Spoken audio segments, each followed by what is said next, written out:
जय श्री श्याम दोस्तों, स्वागत है आपका अपने YouTube चैनल बे ट्रैवलर पर।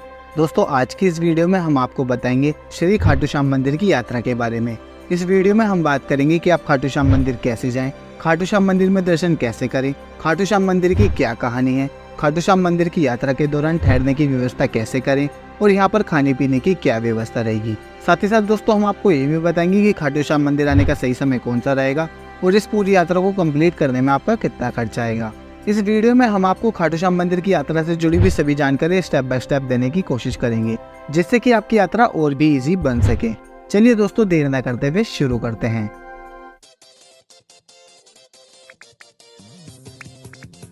दोस्तों खाटू श्याम मंदिर आने से पहले हमें ये जान लेना चाहिए कि आखिर ये मंदिर इतना प्रसिद्ध क्यों है। राजस्थान के सीकर में स्थित खाटू श्याम मंदिर भारत में कृष्ण भगवान जी के सबसे प्रसिद्ध मंदिरों में से एक माना जाता है। खाटू श्याम जी के इस मंदिर की हिंदू भक्तों में बहुत ज्यादा मान्यता है। यहाँ पर हर साल लाखों भक्त बाबा श्याम जी के दर्शन करने के लिए आते हैं। खासतौर पर फरवरी से मार्च में यहाँ पर लगने वाले मेले के अवसर पर तो श्रद्धालुओं की भीड़ काफी ज्यादा हो जाती है। खाटू श्याम मंदिर का निर्माण यहाँ के राजा रूप सिंह चौहान और उनकी पत्नी नर्मदा कंवर द्वारा सन 1027 में करवाया गया था। और दोस्तों इस मंदिर का इतिहास हिंदू धर्म के सबसे बड़े ग्रंथ महाभारत से भी जुड़ा हुआ है। खाटू श्याम जी का इतिहास कलयुग से पहले द्वापर युग का माना जाता है। कहते हैं खाटू श्याम जी को बर्बरीक नाम से जाना जाता है, जो कि पांडवों में से महाबली भीम के पुत्र घटोत्कच और उनकी पत्नी मोरवी के पुत्र थे। बर्बरीक बचपन से ही वीर योद्धा थे। इनको 3 अमोघ बाण चलाने का वरदान मिला हुआ था, जिससे तीनों लोगों को जीता जा सकता था। इसी वजह से खाटू श्याम जी को तीर बाणधारी भी कहा जाता है। बर्बरीक महाभारत युद्ध में शामिल होना चाहते थे, इसलिए उन्होंने अपनी माँ मोरवी से युद्ध में शामिल होने की इच्छा जताई। माता मोरवी ने उनसे बदले में 2 वचन मांगे। पहला, आप हरे का सहारा बनेंगे, और दूसरा, अगर रास्ते में आपसे कोई भी कुछ मांगेगा तो आप उसे दान में देंगे। माँ के वचन को मानकर बर्बरीक युद्ध में शामिल होने जाने लगे।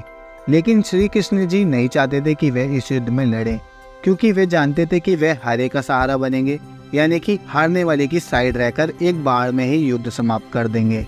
क्योंकि बर्बरीक एक बहुत बड़े वीर योद्धा थे, इसलिए वे एक ही बार से इस युद्ध को समाप्त कर सकते थे। इसलिए श्री कृष्ण जी एक ब्राह्मण के रूप में आकर उनसे उनका सिर मांगते हैं, और बर्बरीक अपनी माँ का दूसरा वचन मानकर उन्हें अपना सिर दान में दे देते हैं। और इसी बात से प्रसन्न होकर श्री कृष्ण भगवान जी उनसे पूछते हैं कि आपकी आखिरी इच्छा क्या होगी। तो बर्बरीक कहते हैं कि मेरी इच्छा है कि मैं महाभारत युद्ध अपनी आंखों से देख सकूं।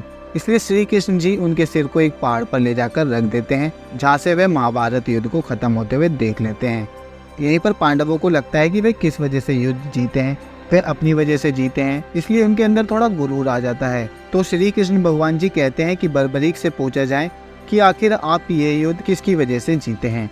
तो बर्बरीक कहते हैं कि आप ये युद्ध श्री कृष्ण भगवान जी की वजह से जीते हैं। इस बात से प्रसन्न होकर श्री कृष्ण भगवान जी उन्हें एक वरदान देते हैं कि आपको कलयुग में मेरे नाम से पूजा जाएगा, यानी कि श्याम नाम से पूजा जाएगा।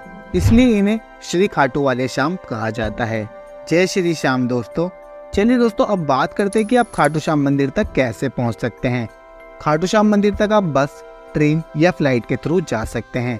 अगर आप खाटू श्याम मंदिर तक फ्लाइट के माध्यम से आना चाहते हैं तो आप जयपुर इंटरनेशनल एयरपोर्ट तक बाय फ्लाइट आ सकते हैं। खाटू श्याम मंदिर के सबसे nearest airport Jaipur international airport ही है, जो कि खाटू श्याम मंदिर से लगभग 94 किलोमीटर की दूरी पर है। और जयपुर एयरपोर्ट पहुंचने के बाद आपको एयरपोर्ट के बाहर से ही खाटू श्याम मंदिर तक के लिए टैक्सी मिल जाती है।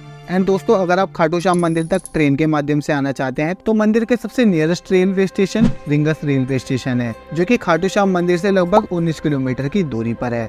रिंगस रेलवे स्टेशन पहुंचने के बाद आपको रेलवे स्टेशन के बाहर से ही टैक्सी एंड शेयरिंग जीप मिल जाती है। शेयरिंग जीप के थ्रू अगर आप जाते हैं तो 50 रुपये पर पर्सन के हिसाब से आपको किराया लगता है खाटू श्याम मंदिर तक पहुंचने का। एंड अगर आपके शहर से रिंगस रेलवे स्टेशन तक के लिए डायरेक्ट ट्रेन की सुविधा नहीं है तो आप जयपुर रेलवे स्टेशन तक ट्रेन के माध्यम से आ सकते हैं। देन वहां से आप रिंगस रेलवे स्टेशन तक पहुंच सकते हैं, या फिर आप जयपुर रेलवे स्टेशन पर उतरकर वहां से टैक्सी के थ्रू खाटू श्याम मंदिर तक पहुंच सकते हैं। एंड दोस्तों या फिर आप रेलवे स्टेशन से केवल 1 किलोमीटर की दूरी पर सिंधी कैंप बस स्टैंड तक जा सकते हैं, जहाँ से आपको खाटू श्याम मंदिर तक के लिए private buses and government buses की सुविधा मिल जाती है। आपको जयपुर रेलवे स्टेशन के बाहर से ही ई-रिक्शा मिल जाएंगे, जो कि आपको सिंधी कैंप बस स्टैंड तक ड्रॉप कर देते हैं, जिनका किराया 10 रुपए से 20 रुपए पर पर्सन का रहता है। एंड दोस्तों सिंधी कैंप बस स्टैंड से आपको खाटू श्याम मंदिर तक के लिए गवर्नमेंट बसेस की टिकट 60 रुपये से 80 रुपये तक की रहती है। एंड प्राइवेट बसेस की भी सुविधा है जिनकी फ्रीक्वेंसी थोड़ी कम रहती है, तो मैं आपको प्रेफर करूंगा कि आप गवर्नमेंट बसेस के थ्रू भी जा सकते हैं। एंड दोस्तों खाटू श्याम मंदिर तक पहुंचने का मेरे हिसाब से ये बेस्ट ऑप्शन है। एंड अगर आप दिल्ली या फिर हरियाणा से आ रहे हैं तो आपको दिल्ली या फिर हरियाणा से ही डायरेक्ट बसेस की सुविधा मिल जाती है खाटू श्याम मंदिर तक के लिए। आप ऑनलाइन टिकट बुक करके भी आ सकते हैं। दोस्तों अब आप खाटू श्याम मंदिर तक पहुंच जाएंगे। अब आपको वहां पर पहुंचकर सबसे पहले ठहरने की व्यवस्था करनी होगी। ठहरने के लिए आपको मंदिर के आसपास में ही होटल एंड धर्मशाला देखने को मिल जाएगी। धर्मशाला आपको 300 रुपये से 600 रुपये तक में मिल जाती है एंड होटल आपको 600 रुपये से लेकर 1000 रुपये तक में मिल जाते हैं। एंड दोस्तों अगर यहाँ पर खाने पीने की व्यवस्था की बात करें तो आपको मंदिर परिसर के आसपास में ही कई सारे रेस्टोरेंट एंड ढाबे देखने को मिल जाएंगे, जहाँ पर आपको हर तरह का शुद्ध शाकाहारी खाना मिल जाएगा। एंड यहाँ पर एक नॉर्मल थाली की कॉस्ट लगभग 80 रुपये से 100 रुपये तक की आएगी। तो चलिए दोस्तों, अब ठहरने और खाने पीने की व्यवस्था की बात हो गई है तो अब बात कर लेते हैं कि मंदिर में दर्शन करने के लिए आप कैसे जा सकते हैं। दोस्तों सबसे पहले आपको मंदिर के बाहर ही प्रसाद एंड फूल की दुकानें देखने को मिल जाएगी, मगर अंदर खाटू श्याम बाबा जी को प्रसाद नहीं चढ़ाया जाता है, इसलिए आप उनको मोर का पंख या फिर गुलाब का फूल खरीद कर चढ़ा सकते हैं। अब आपको मंदिर में दर्शन करने से पहले बाहर ही कई सारे काउंटर देखने को मिल जाएंगे, जहाँ पर आप अपने शोज को जमा करा सकते हैं। देन उसके बाद आपको मंदिर में दर्शन करने के लिए लाइन में लगना होगा।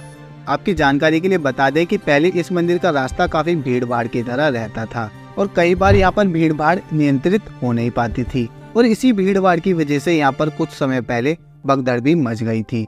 इन्हीं चीजों को ध्यान में रखते हुए इस मंदिर का दोबारा से निर्माण करवाया गया है, इसलिए ये कुछ समय पहले कुछ टाइम तक बंद भी था और अब इसका रास्ता भी भीड़ भाड़ को नियंत्रित करने के ढंग से बनाया गया है। अब आप जय श्री श्याम जी का जयकारा लगाकर आगे दर्शन करने के लिए जा सकते हैं। अंदर जाकर आपको खाटू श्याम जी की प्रतिमा उनके सिर के रूप में दिखाई देगी। कहा जाता है कि पहले आपको दर्शन पास से ही हो जाते थे, लेकिन मंदिर में दोबारा कार्य होने के बाद अब थोड़े दूर से ही दर्शन होते हैं। इनके सिर के रूप की कहानी आपको पहले ही बता चुका हूँ और माना जाता है कि इनका सिर खाटू गांव के कुंड में दबा मिला था। मंदिर में दर्शन करने के समय की बात करें तो अगर मंदिर में थोड़ी भीड़ ज्यादा है तो आपको थोड़ा ज्यादा समय लग सकता है, 1 से 1.5 घंटा लग सकता है दर्शन करने में। अदरवाइज बड़ी आसानी से और आराम से आपको दर्शन हो जाते हैं। नियंत्रित हो जाती है भीड़ और ज्यादा टाइम आपको दर्शन करने के लिए रोका अंदर नहीं जाता है। आप इजीली आराम से दर्शन करते हुए चलते हुए आगे बढ़ जाइएगा। अगर मंदिर में दर्शन की टाइमिंग की बात करें तो सर्दियों के समय में कुछ इस तरह से टाइमिंग रहती है दर्शन करने की एंड गर्मियों में कुछ इस तरह से रहती है। एंड अगर आप यहाँ पर स्पेशल डेज के दौरान आते हैं या फिर आप फागुन के महीने में यहाँ पर आते हैं तो आपको यहाँ पर दर्शन करने की टाइमिंग कुछ इस तरह से देखने को मिलेगी। अंदर जाकर श्री खाटू श्याम जी का नारा लगाकर काफी अलग ही वाइब आती है। अंदर आपको प्रार्थना हॉल भी देखने को मिलेगा, जहाँ पर पौराणिक चित्र आपको देखने को मिलेंगे और इसे जगमोहन के नाम से भी जाना जाता है। जब आप मंदिर में दर्शन करके बाहर आएंगे तो आपको श्री श्याम बगीची देखने को मिलेगी। इसी बगीचे से श्री श्याम जी को फूल चढ़ाए जाते हैं और यहीं पर आपको अलू सिंह जी की समाधि भी देखने को मिलती है।